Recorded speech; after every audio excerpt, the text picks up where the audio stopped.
Welcome, dear students. In the current session, I would talk about the changing socio-historical context during the period from 1500 to 1650.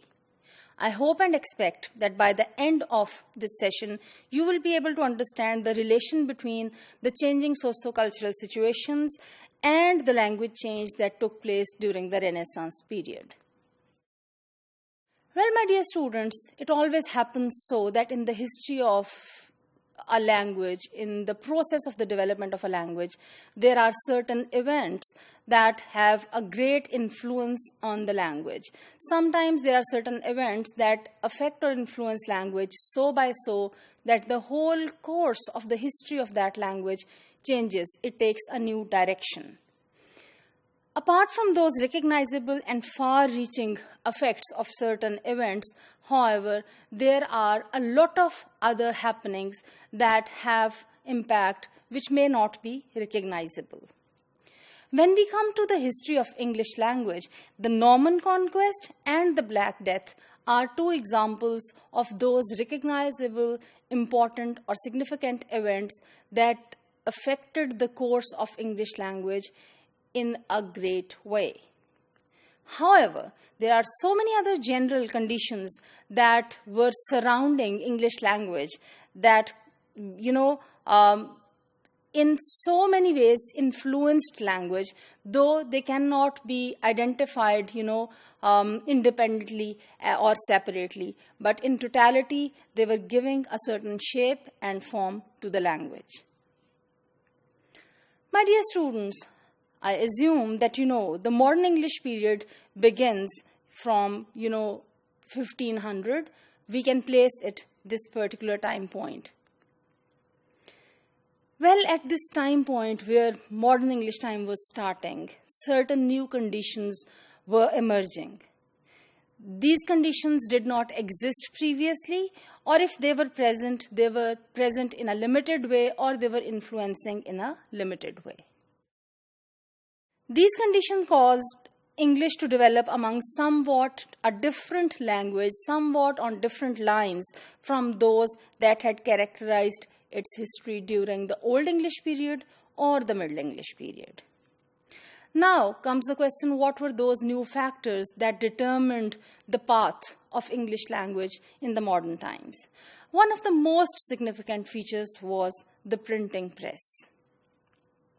With the invention of printing, with the printing practices that were introduced, there was a, rapid spread of written word. A book, a manuscript that would be handwritten book would be available to the selected few, to the nobility, to the elite class. The poor people, the masses could not afford that.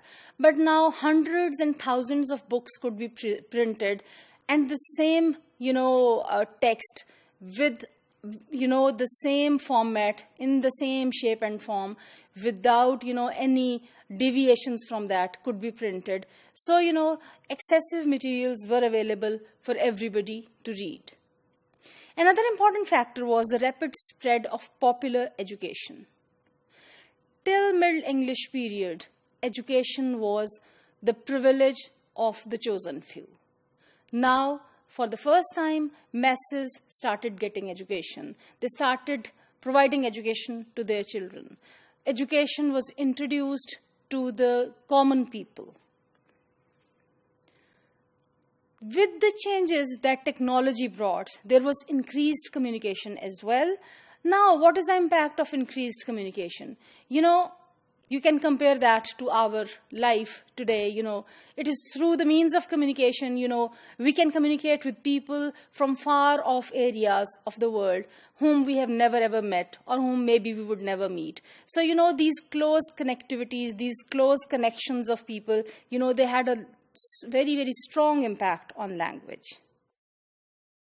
Means of communication as well as, I would say, means of transportation, they all added to the mobility of the world, which led towards a kind of creating an impact on the language where, English language was affected by the rest of the languages of the world, whereas English spread to, other parts of the world as well. The growth in specialized knowledge was another important area that affected the path of the development of English language.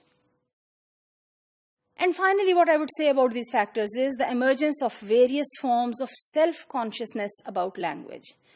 This was the time when people were becoming conscious about language. It was unlike those, scribes of the Old English times or the early Middle English times, where, they would like to write whatsoever they would hear or the way they would hear it, not caring for standardization.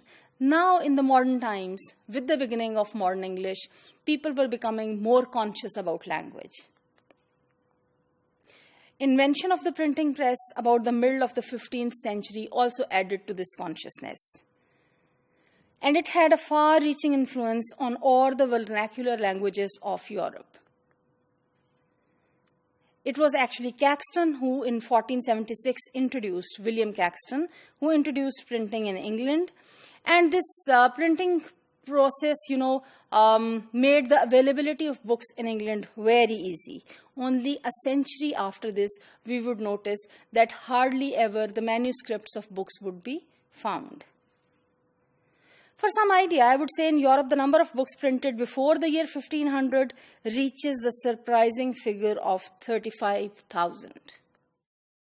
Now, majority of these books were in Latin language.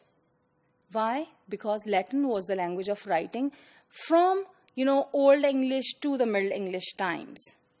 But in English, 20,000 titles in English language had appeared before 1640.